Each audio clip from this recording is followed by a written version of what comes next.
വാർത്തകൾ വിശദമായി. മറഡോണയുടെ മരിക്കാത്ത ഓർമ്മകളുമായി ഡോക്ടർ ബോബി ചെമ്മണ്ണൂർ. ലോകത്തിൽ നുണ പറയാത്ത ഒരാളുണ്ടെങ്കിൽ അത് മറഡോണയാണ്. ദേഷ്യം വന്നാൽ കയ്യിൽ കിട്ടിയതെല്ലാം എടുത്തെറിയും, എന്നാൽ അടുത്ത നിമിഷം തന്നെ കെട്ടിപ്പിടിക്കും.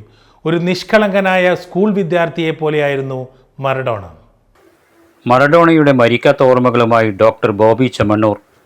ലോകത്തിൽ നുണ പറയാത്ത ഒരാളുണ്ടെങ്കിൽ അത് മറഡോണയാണ്. ദേഷ്യം വന്നാൽ കയ്യിൽ കിട്ടിയതെല്ലാം എടുത്തെറിയും, എന്നാൽ അടുത്ത നിമിഷം തന്നെ കെട്ടിപ്പിടിക്കും. ഒരു നിഷ്കളങ്കനായ സ്കൂൾ വിദ്യാർത്ഥിയെ പോലെയായിരുന്നു മറഡോണ.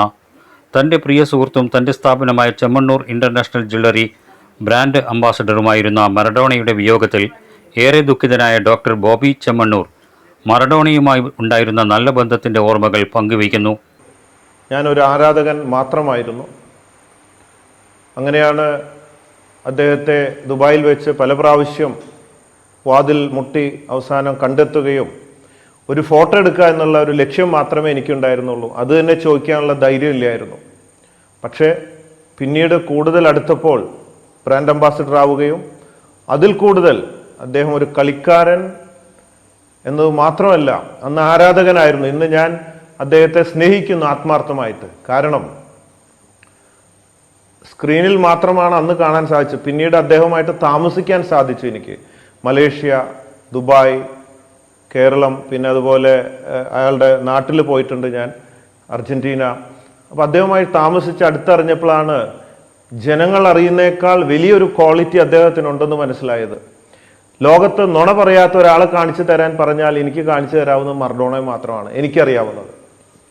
അത്രയും സത്യസന്ധനാണ്. അറിയാലോ, കളി കാണുമ്പോൾ തന്നെ അറിയാം, 5-6 ആൾക്കാരെ അദ്ദേഹത്തെ പൂട്ടാനായിട്ട് വരുമ്പോൾ അവരെയൊക്കെ പാസ് ചെയ്ത് ഹൈ സ്പീഡിൽ ഒരു വ്യത്യസ്തമായ രീതിയിൽ പോയി ഗോളടിക്കുന്ന ഒരു വ്യക്തി അന്നും ഇന്നും ഇല്ല. കളിക്കാർ ഒരുപാട് നല്ലവരുണ്ടെങ്കിലും ആ തനതായ രീതിയിൽ ഇന്നും ഇല്ല. അതുകൊണ്ട് മറഡോണയ്ക്ക് പകരം ഇന്നുവരെ ഉണ്ടായിട്ടില്ല, ഇനി ലോകത്ത് ഉണ്ടാവില്ല. മറഡോണ തന്നെയാണ് മറഡോണ. ടെലിവിഷനിൽ ഫുട്ബോൾ കളി കണ്ടാണ് മറഡോണയുടെ ആരാധകനായത്. ദുബായിൽ വെച്ചാണ് അദ്ദേഹത്തിനെ കാണാൻ വേണ്ടി ശ്രമിച്ചത്. കൂടെ നിന്നൊരു ഫോട്ടോ എടുക്കണമെന്ന് മാത്രമാണ് മനസ്സിൽ ആഗ്രഹിച്ചത്. എന്നാൽ പിന്നീട് തൻ്റെ സുഹൃത്താവുകയും അതിനുശേഷം തൻ്റെ കണ്ണൂർ ജ്വല്ലറിയുടെ ഉദ്ഘാടനവും ബ്രാൻഡ് അംബാസഡർ ആവുകയും ചെയ്തു. പിന്നീട് അദ്ദേഹത്തിനെ കേരളത്തിൽ കണ്ണൂരിൽ കൊണ്ടുവരാൻ സാധിക്കുകയും ചെയ്തതിൽ ഏറെ സന്തോഷമുണ്ട്. ദുബായിലും മലേഷ്യയിലുമൊക്കെ അദ്ദേഹത്തിൻ്റെ കൂടെ താമസിക്കാൻ അവസരമുണ്ടായപ്പോഴാണ് കൂടുതൽ അദ്ദേഹത്തിന് മനസ്സിലാക്കാൻ സാധിച്ചത്. പണത്തിനോട് തീരെ ആഗ്രഹമില്ലായിരുന്നു. അതുകൊണ്ട് തന്നെ ഒന്നും സമ്പാദിച്ചിട്ടില്ല. പണമൊക്കെ നേരിട്ട് വാങ്ങുകയാണ് ചെയ്യുക. അത് അലമാരയിൽ വെച്ച് അതിനോടൊപ്പം താക്കോലും അവിടെ തന്നെ വയ്ക്കും. അതൊക്കെ പലരും കൈക്കലാക്കിയിട്ടുണ്ടോ. അദ്ദേഹത്തിൻ്റെ അക്കൗണ്ടിൽ ഇപ്പോഴും 0 ബാലൻസ് ആയിരുന്നു. ഒരിക്കൽ അദ്ദേഹം പൊട്ടിക്കരഞ്ഞുകൊണ്ട് പറഞ്ഞു, തന്നെ ലഹരി മരുന്ന് ഉപയോഗിച്ചു എന്ന പേരിൽ ഫുട്ബോളിൽ നിന്നും പുറത്താക്കി. അത് വലിയ ഒരു ചതിയായിരുന്നു. കാലിൻ്റെ വിരൽ പഴുത്തിരുന്നു. അതിനുവേണ്ടി കൊടുത്ത മരുന്നിൽ ലഹരി മരുന്ന് കലർത്തുകയും ഒറ്റിക്കൊടുക്കുകയുമായിരുന്നു. അത് ചെയ്ത ആളുടെ പേരും പറഞ്ഞു.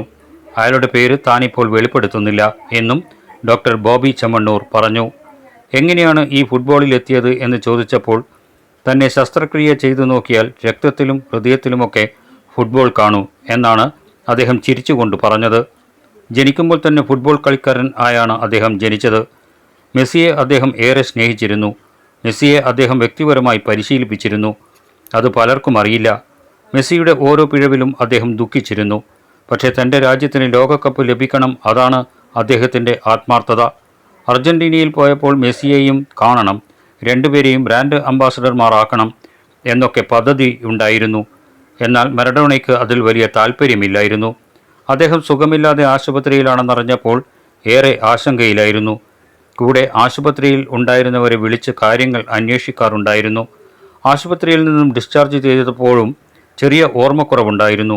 നോർമലല്ലായിരുന്നു അദ്ദേഹം ശരിക്കും ഒരു ദൈവം തന്നെയാണ്, ഫുട്ബോൾ ദൈവം. മറഡോണയ്ക്ക് പകരം വെക്കാൻ ഇനി ഒരാളുണ്ടാവില്ല. മറഡോണയെ അവസാനമായി ഒരു നാക്ക് കാണണം എന്നുണ്ടായിരുന്നു. അതിനുവേണ്ടി എംബസിയുമായൊക്കെ ബന്ധപ്പെട്ടു. പക്ഷേ ഇപ്പോഴത്തെ പ്രത്യേക സാഹചര്യത്തിൽ നടക്കുമെന്ന് തോന്നുന്നില്ല. മറഡോണയുടെ ഓർമ്മ നിലനിർത്താൻ ഉചിതമായ നല്ലൊരു സ്മാരകം പണിയണം. അതാണ് ഇനിയുള്ള ആഗ്രഹം. അതിനുവേണ്ടിയുള്ള ആലോചനയിലാണ് ഇപ്പോൾ. ഡോക്ടർ ബോബി ചെമ്മണ്ണൂർ പറഞ്ഞു നിർത്തി.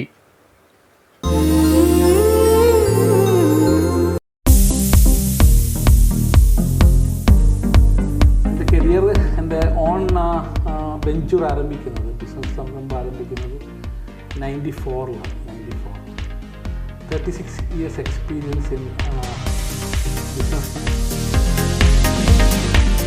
യാത്രകളാണ് എൻ്റെ രീതികളെയും ചിന്തകളെയും മാറ്റിമറിച്ചത്. അങ്ങനെയാണ് ഇൻ്റർനാഷണൽ ബിസിനസ്സിലേക്കുള്ളൊരു കാൽവെപ്പ് ആ രൂപത്തിലായിരുന്നു.